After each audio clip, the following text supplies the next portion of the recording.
안녕하세요. 오늘의 목회 칼럼은 성폭력 근절 간절한 놀이문화로라고 하는 제야의 제 글입니다.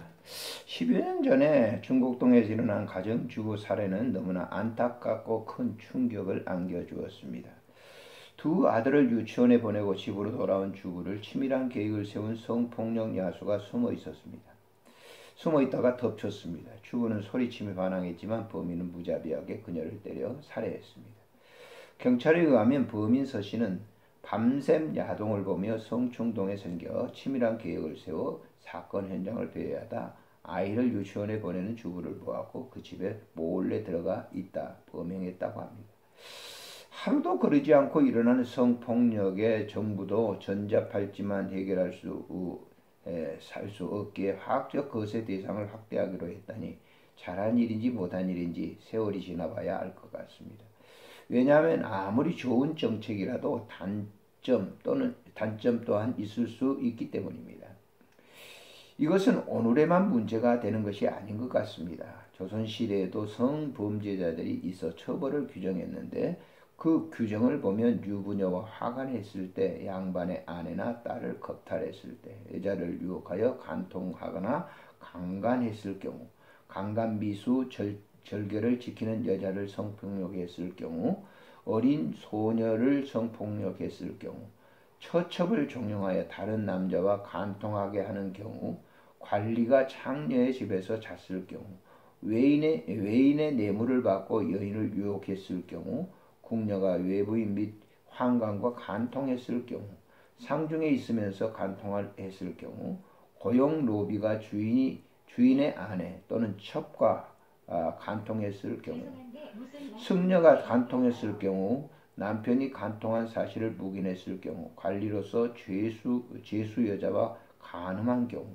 약혼 후 통간한 죄, 의분 누이를 간통한 경우, 남의 아내 동생의 아내를 희롱한 경우, 군인들이 창녀 집에서 간음한 경우, 간통하여 낳은 자녀와 간부에 대한 처리, 자기 처첩을 남의 처첩으로 팔았을 경우, 음란한 행위를 하게 하는 경우, 관계를 축첩할 경우 등 여러 형태의 성범죄의 유형을 기록한 것을 보면 당시에도 성폭력과 성범죄가 많았던 것을 증명하는 것입니다. 당시 성범죄자들의 처벌 조항을 보면 지금보다 훨씬 무거웠던 것 같습니다. 각종 성범죄가 발생하면 중국의 대명률에 의거하여 처벌했는데 대명률은 우리나라가 형틀이 아닌 명나라의 형률이지만 형사법규의 기준으로서 조선시대에 자주 활용되었습니다. 조선시대에 법이 정식으로 인정하는 5형이 있는데 태형, 장형, 도형, 유형 및 사형으로서 교수형과 참수형을 말합니다. 이런 형 가운데 가장 극형이 사형입니다. 사형은 교형과 참형이 있는데 교형은 죄인의 두 손과 두 발을 묶고 높은 데에 매달아 목을 졸라 죽이는 교수형을 말하고 참형은 죄인의 목을 큰 칼로 베어 죽이는 참수형을 말합니다.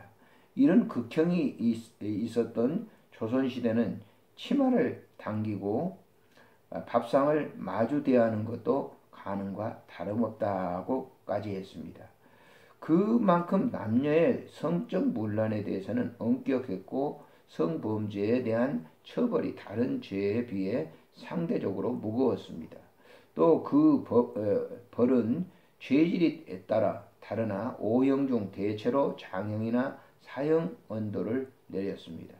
특히 성범죄자들의 장형을 받을 때 여성들은 훗옷을 입고 맞았는데 간음죄일 경우 옷을 벗고 형벌을 받게 할 정도 모욕감을 주기도 했습니다.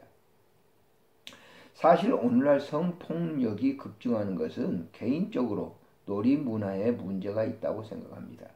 인터넷이나 스마트폰, 노트북엔 야동들이 많고 그것을 탐닉하는 장년층과 청년층이 많기 때문입니다. 성폭력 충동은 이런 데서 기인됩니다.